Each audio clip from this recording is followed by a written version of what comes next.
ఈరోజు నన్ను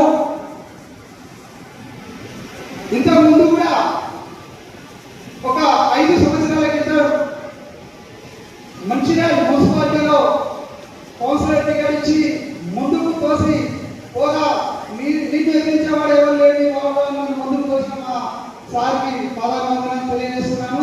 అలాగే మళ్ళీ ఈరోజు కూడా ఒకరోజు సాయంత్రం వచ్చి 5 గంటలు అంటే పోతే ఏసీ చైర్మన్ ఇస్తున్నా చేయిపో మాట ఖరాబ్ చేసుకోకుండా రైతులను కానీ వ్యాపారస్తులను కానీ అందరినీ మంచిగా చూస్తూ ముందుకు సాగమని చెప్పిన మా సార్కి మరోసారి పాదాభివందనం తెలియజేస్తున్నాను.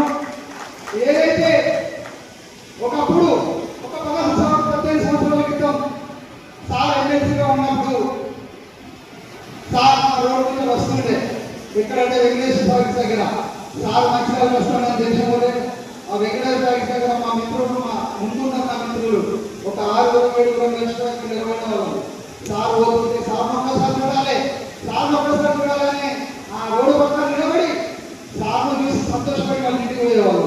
మళ్ళీ ఒకసారి తెల్లవారి ఫారెస్ట్ ఆఫీస్లో ఉన్నారు గెస్ట్ హౌస్ లో ఉన్నట్టు అక్కడికి పోయి చూసేవాళ్ళం. అంటే తనను చూడడానికి అప్పుడు ఇంత తొలగబడ్డ తన చేతుల కింద ఈరోజు నేను ఇంత పెద్ద పదవి పొంది మంచిర్యాలలోనే 30-40 సంవత్సరాలు మంచిర్యాల మార్కెట్ మొదలైన కంచాలి ఇప్పటి వరకు కూడా ఒక దళితుడికి ఎవరు కూడా అవకాశం ఇవ్వలే. అవకాశం వస్తే గుంజుకున్నారు కానీ ఎవరికి అవకాశం ఇవ్వలే. కానీ ఈరోజు నాకు మా దళిత సంఘాల నుంచి నాకు చాలా అవకాశం ఇచ్చినందుకు మరోసారి ధన్యవాదాలు తెలియజేస్తున్నాను. సార్ నేను ఒకటే ఇన్ని సంవత్సరాల బట్టి మీ దగ్గర ఉన్న ఈ శరీరం మట్టిలో పోయే వరకు కూడా మీతో ఉండాలని ప్రమాణం చేస్తున్నాను సార్.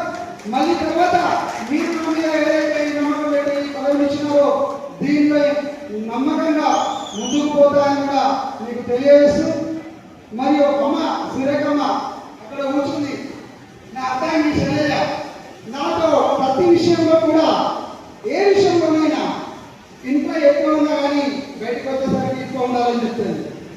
అంటే ఎక్కడ ఎక్కువ ఉండాలో ఫస్ట్ పెట్టి బయటికి తీసుకొస్తా ఉంటుంది అప్పుడప్పుడు.